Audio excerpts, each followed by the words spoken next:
Assalamualaikum warahmatullahi wabarakatuh. Saya ingin menyampaikan sebuah sajak yang bertajuk Ke Makam Bonda, karya Usman Awang. Kami mengunjungi pusara Bonda. Sunyi pagi disinari suria.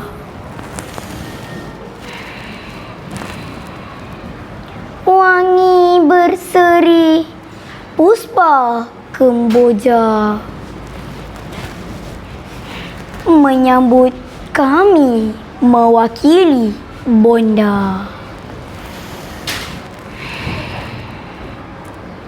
Tegak kami di makam sepi, lalang-lalang tinggi berdiri.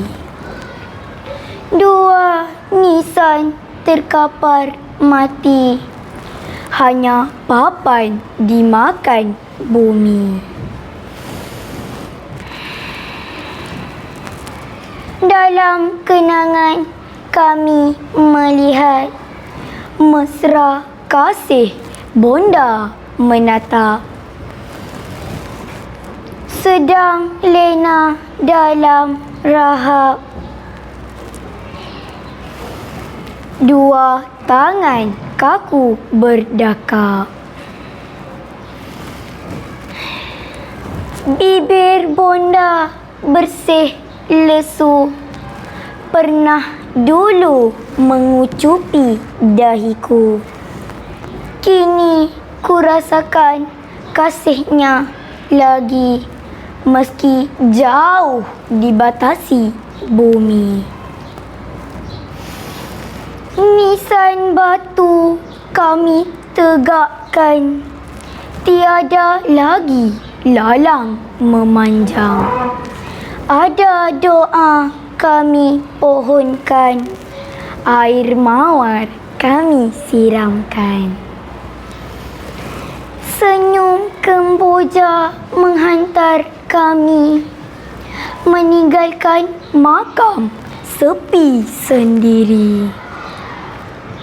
Damailah Bonda dalam pengabadian, insan kerdil menghadap Tuhan.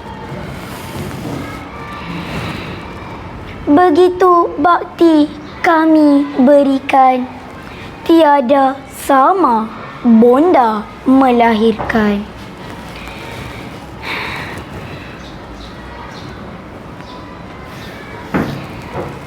Kasih Bonda tiada sempadan, kemuncak murni kemuliaan insan.